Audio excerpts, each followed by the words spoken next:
Hey, welcome to those of you who may be watching us by 3 News Plus, our app, or actually anyway you're watching. We're glad that you're doing that. I'm Mike Gillespie here from KIII 3 News, and I am joined, as I am every couple of months, by Kent Britton, who's the chief out at the Port of Corpus Christi. And Kent, always good to have you here in our studio. Thanks for having me. You betcha. Every time that we have talked over the last several months, you have been gracious enough to allow me to go all over the place. and you've been great with that, by the way, and that no matter what I ask, he answers. And so I have tried to hit a variety of topics, and I do that on purpose because I think people need to understand just how important our port is. And I think there's a lot of fascinating things happening out there. Well, we appreciate you getting the word out. Oh, yeah, as well. Yeah. We're glad to do that. Now, having said all of that, we're going to do that differently this time around. I think there is one or two topics, really, primarily one topic that I want to drill down on just a little bit. That being the war in Iran and the effect on the port. Because I know we have seen articles, not just here in Corpus Christi, but coming out nationally about our port, about things moving through the Strait of Hormuz and you know, how all of that affects us. And so we're going to kind of drill down on that, if you'll allow me to use that phrase. And the way I want to start that is just by kind of getting the big picture here. Since the fighting began in Iran, has the port seen a big jump in activity? Is that fair to say? That's a very fair statement to say. Yeah. It's been a tremendous jump. So March was the busiest month in the history of the port. First quarter was actually the busiest quarter in the history of the port. From talking to our customers and looking at our preliminary numbers for April, we think April might actually be bigger than March. Wow. And then, like, from talking to our customers, you know, I think a lot of the windows for pickup of material have already been sold for May and June as well. So I think we're going to have a very strong first half of the year. A lot of this is being driven by the war in Iran, but I will also remind you, I mean, we were the #1 crude oil export port in the country prior to that. But if you look at total exports going off the Gulf Coast, prior to the war, that was about 3.8 million barrels per day. It's now about 5 million barrels per day. Actually, the last 3 weeks it's exceeded 5 million barrels a day. So Texas in particular, which is the biggest kind of swing play in the oil production business, has really stepped up and is producing at kind of max capacity. Similar story when you talk about liquefied natural gas, which goes around the world and really helps power homes and keep the lights on around the world. You know, our local producer, Cheniere, has been overproducing is probably the wrong word, but they've actually got an expansion that's been long planned, right? This is not anything new, but talk about coming online at exactly the right time. And so they've been able to up their production a little bit as well and get that on the water also and out to our allies and trading partners around the world. So let's talk about the jump. Were y'all ready for that? I mean, because I know that you are always looking at what can we do to be bigger? How can we expand? Were you ready for this? So also fortuitous timing, right? And something that was long in the works was the Channel Improvement Project, which was completed last year. So in addition to deepening the channel, which provided tremendous cost savings to our customers, so $250 million a year in cost savings to our customers, it also widened the channel. We built barge lanes so the barges can kind of pull out to the side when the ships are looking to overtake them, so it created safety. It allowed us to move traffic in both directions in places of the bay where we were previously limited to one-way traffic. And so we actually were extremely well positioned to handle this. You know, our customers also pride themselves on resilience and preparedness and all of those things. And so they were ready to handle the additional volumes. And, you know, because of a lot of pre-planning and, you know, close to $1 billion in capital investment by the port over the last 10 years, we were also ready to handle that additional traffic. Yeah. I was reading some numbers, and this number may be outdated by now. It says exports are around 2.5 million barrels a day. Is that higher? Is that sound So prior familiar? to the war, we were seeing something around 2.1 or 2.2 million barrels per day out of the 3.8 that was in total that was moving off the Gulf Coast. And so we had about 60% of the market. Now that number is, you know, 5 million barrels a day for the total Gulf Coast, and we're seeing about 2.5 million barrels per day. So we're up about 300,000 barrels per day, which is a fairly significant amount. This is a pretty big number for us. 2.5 is about as big as we do in a month, although I will say one of the external reports that we follow showed that we did the Corpus Christi region did a little over 3 million barrels per day last week. Oh, wow.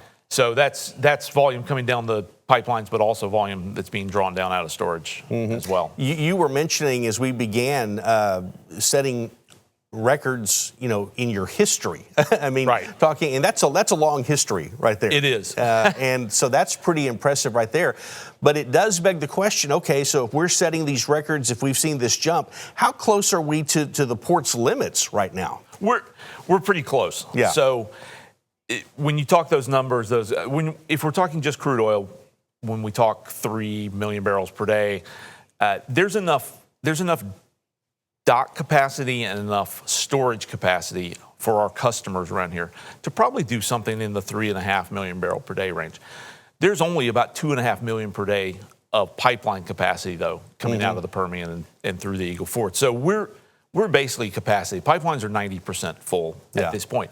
One of those pipelines, Cactus 3, which is owned by Plains All American, does have expansion capacity available to it with some additional pumping and pressurization. And so it could go from 600,000 barrels a day to 1 million barrels a day. So there is future growth potential in the region, but it requires investment. Then your next step, if you want to do any more, is someone needs to bring an additional pipeline into Corpus. There was one planned prior to COVID, a fairly large one that would have come out of Cushing, Oklahoma, which is one of the large storage accumulation points in the country, that would have actually allowed us to move something other than West Texas barrels. Right now, we only move Texas crude out of this port. Cushing would bring us a whole variety of grades and types of crude oil. So the next step would be incremental expansion of the existing pipeline, one of the existing pipelines, and then second step would be a new pipeline coming to Corpus. We'll see how things progress. Those are large capital investments. They're not done by the port. They're done by a pipeline operator or a terminal operator or someone who wants to get involved in that. But that would be the next stage. Liquefied natural gas, though, Cheniere is continuing to expand. They've announced plans to study a next phase of expansion. I think the growth story here is some of that incremental crude, but the real growth story here over the next 5 years is going to be in liquefied natural gas. So there is that capacity that we could expand if we need to. Other things have to happen though. But for right now, I mean, you guys are doing about all the business you you probably want to do right now. I would bet. Oh, I'm always wanting to do more business, but I think our customers will continue to push the bounds of what the pipelines are capable of. Then they'll talk about is there volume there? Is there long-term volume there? And our price is going to stay at a sustainable level that justifies that investment. Yeah, and I want to drill down a little bit on that long-term stuff here in just a bit. But let me ask you this. With traffic picking up, with capacity picking up, how are you keeping things moving and avoiding any kind of slowdowns? I mean, has that been a problem for you at all? No, it has not. This in general is a relatively uncongested port compared to other ports on the Gulf Coast. We have, it's a long runway now that we can move ships in both directions. Yeah. It's easy to get ships around each other. Nothing's ever blocked for too long. We have a large group of harbor pilots who we work very closely with. Because to get ships in and out of the port requires coordination between the Coast Guard, who has to do inspections offshore. You got the pilots who move them in. You got the tugs who join them for part of that journey to make sure that the entire thing is safe. You have line handlers that get here. You have ship agents. It is a I wouldn't want to call it a circus because it is a well-coordinated effort to get ships in here safely, make sure there are no incidents along the way, get them in as fast as possible, get them loaded, and get them back on the water going out, because that's what saves our customers money. And so right now, there's plenty of capacity here to continue to move the volume of ships that we're moving. You were mentioning some specific jobs there, and that just reminded me the impact of the port economically in the coastal bend. It's in the billions of dollars, right? It is. So if you look at just the jobs that are generated by the industries who use the ship channel, there's about 95,000 jobs created in the state of Texas. More than half of those are here. Oh. If you just take the average wage for those jobs, which is over $100,000 a year, you're talking $6 billion of economic impact just in the wages They get distributed out and then spent in the community in restaurants and for home mortgages and other shops. The impact of the industries that use the ship channel is just tremendous for this area. And so each of those little jobs has a key role to play here. They each then feed into other jobs that support them. And we're very fortunate to have a large workforce that's trainable. We have 2 universities here who work very hard on workforce training. We spend a lot of our what's known as Promotion and Development Fund, which is kind of grants that we can give back into the community, on workforce development and education, starting all the way back into elementary schools and then with college scholarships. It is one of the key components that's made us successful is our workforce. You got to have a lot of things, right? You got to have workforce, you got to have available land, you need a deep water ship channel, you need multimodal connections, which we have through rail and road access. You need all of those things to be successful in a port area, and luckily Corpus has that and still has that. Those will all be future indicators of success for us. And you made a point about the fact that you do a lot reaching down into our schools in terms of training and just piquing interest in jobs at the port. And I know you would encourage folks, if you want a job at the port, we'd love to hear from you. I would encourage folks to look at it. And you can always look on our website. We also have a robust internship program for college students, both in this area and for colleges outside of this area, if you apply. And so those are on our website normally also. We're bringing in close to 30 interns for the summer from a variety of schools in a variety of disciplines. We'll put you in to any discipline. And these are not make work jobs. This isn't where you sit at your desk and tidy things up. This is we put you out to work, and then at the end of the semester they come give a presentation, do executive leadership, where you really see that these kids are a lot smarter than I am, and it's exciting to see. But and then that internship program leads into full-time employment at the port as well. We have more than 20 employees at the port who started with us as interns. No, and that's a great number right there to think about that. And they stand there as examples of this could be you, someday. By the way, if you find somebody who wants to sit and tidy up a desk, I've got one over there that we could probably look into. I was mentioning to you earlier that I'm reading a lot about our port, not just in Corpus Christi, across the state, even nationally. There's no shortage of articles out there talking about some aspect of the port of Corpus Christi. One I was looking at says that Asian buyers are turning to U.S. oil instead of Middle Eastern supply. Are you seeing that? We are. So there are some parts of the world, actually, we've shipped more to in the first quarter than we did the entire last year. What we saw in the wake of the conflict in Ukraine with Russia is the world sort of decided, all right, Russia's not a dependable source of energy any longer. Right now, because of necessity, folks are having to turn away from some Middle Eastern production. Either facilities have been damaged, or they can't get their products through the Strait of Hormuz, for example, or they've shut down production for safety and security reasons. And so the U.S. is filling that gap. The U.S. can't fill that entire gap, though. It's a pretty big gap to have to fill. They can fill a lot of it, though. And I think the longer-term question, though, is going to be, when this conflict is over, how does the world view their old sources of energy? Do they still view them as reliable, or do they say, wow, we had no idea it was going to be that easy to cut us off from that, and so now I need to diversify and I need to look at other things. The U.S. has always, it's not just oil and gas and energy and those kind of things. I mean, when you talk about currency, those kind of things, the U.S. has always been the safe haven for the world when there are conflicts or other uncertainties out there. And so I think longer term, and that's still yet to be decided, we'll see how much of that trickles back into the U.S. and then whether U.S. producers have the financial appetite to up production and meet that demand. But I hear you saying, though, there's a really good chance that this is not just a temporary thing, that this could become the new normal. It very easily could. Everyone wants the answers to things in weeks and months, and sometimes things on the global stage take years to play out. And so we're not making any assumptions right now. I think our customers are well positioned to adapt to that, but there are more than the midstream companies and the folks who actually put it on the boat, which are located here in Corpus. There's the production upstream, and production in the Permian Basin is mostly controlled by really large companies now. It used to be smaller independent companies that's been consolidated into some of these really large oil and gas majors.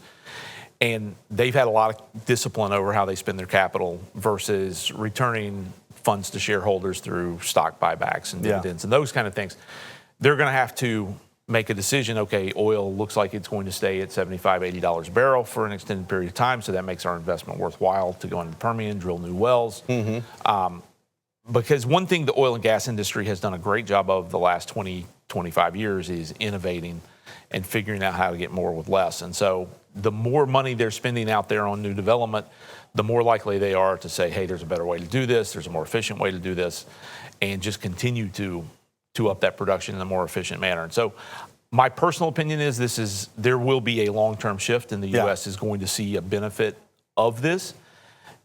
And so if that's the case, then the customers of the Port of Corpus Christi, will benefit from that also.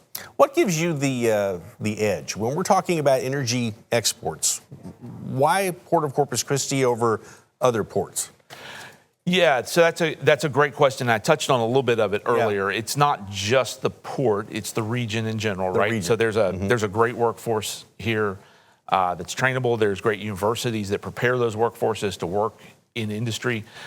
But then when you talk about the port, we had a lot of land available. We still have land available for development. We consider ourselves very easy to do business with.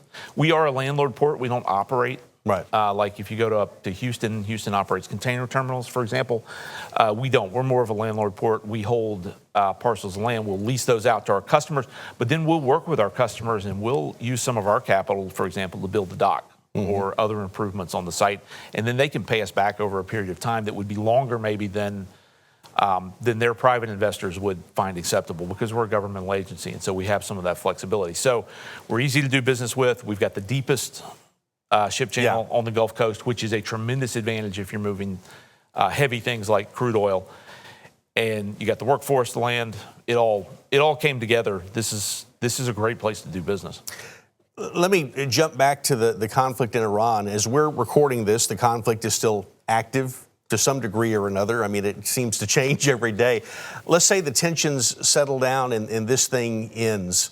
What does it look like for the port? I mean, if you had to kind of predict and forecast and say, okay, let's say by summer this thing is over, do you go back to where you were before, or have you already jumped into new territories that you just continue to grow in? So some cargoes are sold on a spot basis, so they're just a one-time ship that's going out. Other cargoes are sold on a multi-ship or even multi-month or even multi-year type basis.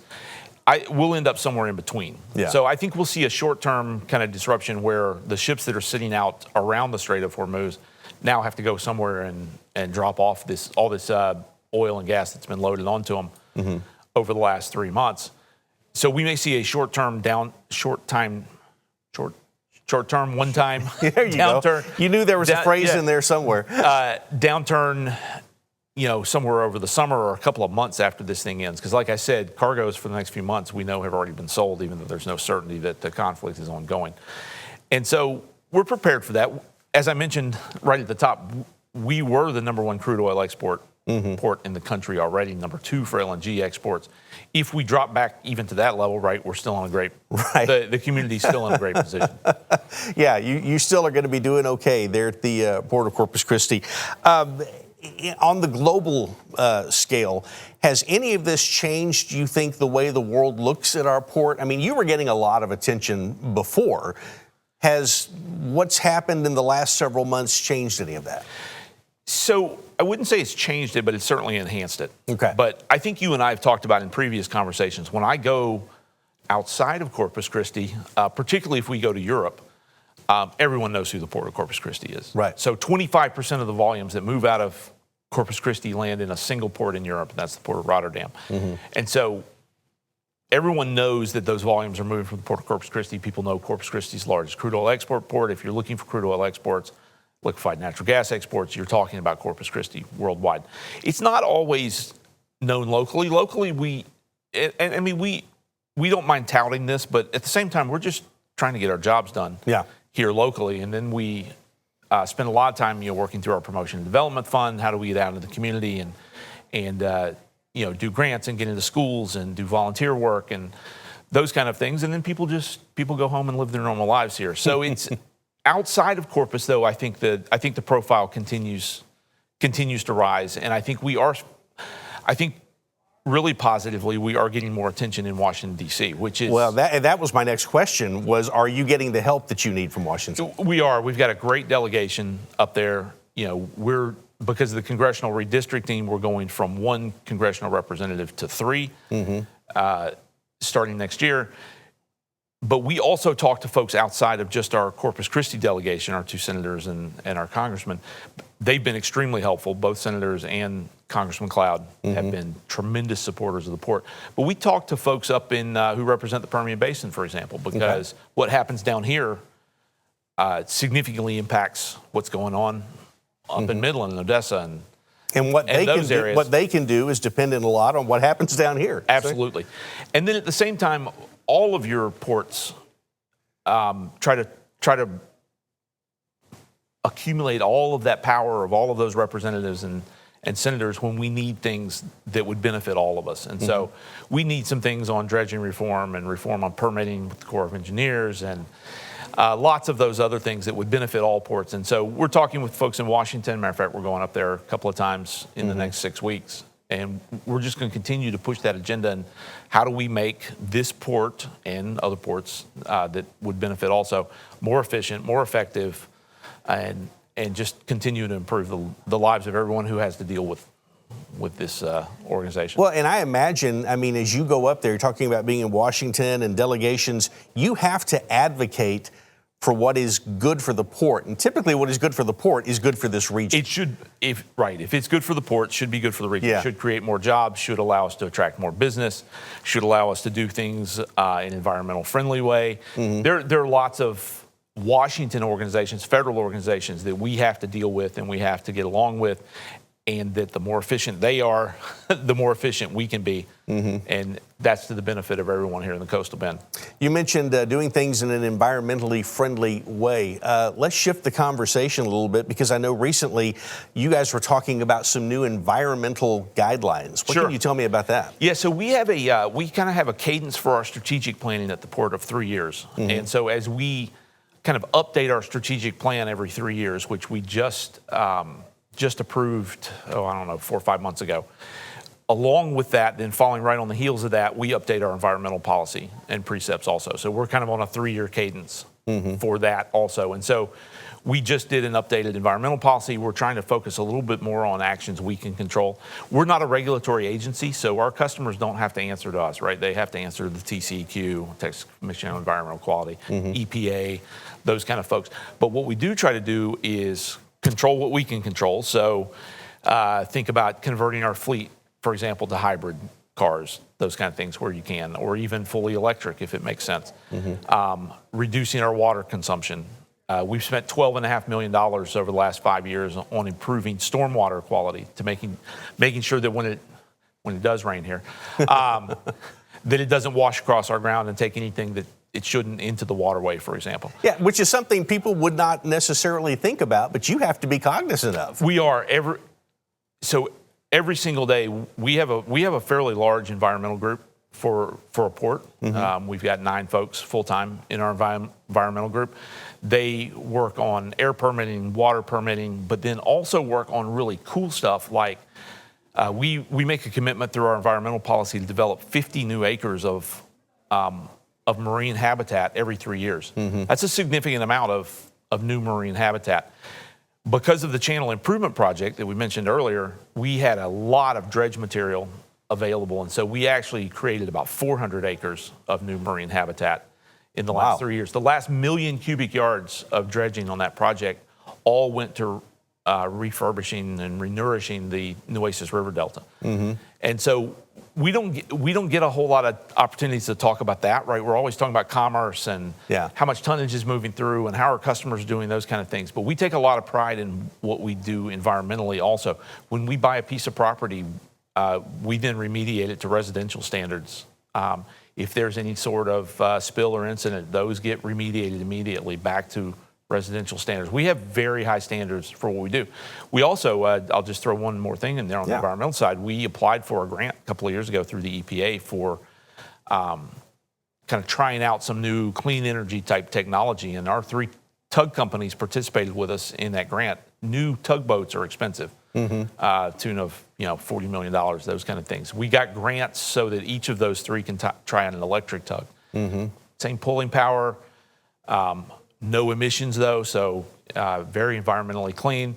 Obviously, they have to be plugged back in at some point to recharge, so that's a little different than the way they've normally operated. But they're all going to give them a try and see if there's a benefit and there's a reason to use those going forward. We were able to get that grant from the federal government through the EPA to the tune of $105 million that we've then passed through to the users of the waterway. So when we talk about these environmental initiatives, in some instances, we're not talking about, and within 50 years, we hope that, we're talking about here and now. Absolutely. We want to reduce idling of our vehicles right now. We've set targets we want to recycle more of our paper and food waste right now, right? And so we try to set our targets around the behaviors that will then lead to environmental improvement. And that, I imagine, can have an impact on future development at the port, around the port. You being a good neighbor and a good steward environmentally doesn't hurt anything. Absolutely not. It's money well spent for us, for our customers. The fact that this region is in what's known as airtainment, and those standards have been ratcheted down by the federal government consistently for the last 25, 30 years. This region stays in airtainment. That saves new customers and our existing customers tens, sometimes hundreds of millions of dollars over the life of their plant in permitting and compliance and other things that they have to do. And so we helped stand up what's known as the Air Quality Partnership for this region several years ago. We still continue to help fund that along with all the other industries here to help just continue to monitor and make sure we're doing things the right way here. Yeah, and we have some great environmental groups who really work to hold everyone accountable. You hear from them? We do, and we work very closely with them. Coastal Bend Bays and Estuaries, for example, we partnered with them on the renourishment of the Nueces River Delta. We work with Ducks Unlimited, those kind of, and then we deal directly with TCEQ and EPA all the time. And then since you were just talking about environmental, we also, just as part of our transparency efforts, held what we call a community conversation last night at the Ortiz Center, and a lot of the public turned out, and we get to talk about what we're doing environmentally. And that's kind of how you'll probably recall from one of our earlier visits, we started tours of our building last year. We just continue to try to give the public access to us. We're a public agency, so we want to be transparent with what we do. And so just another way to do that. All right. And I think on that note, that's probably a pretty good place for us to end. We appreciate the conversation, as always, with Kent Britton, and wish you and everyone at the port continued success. Thank you very much, Mike. You betcha. Thank you for watching.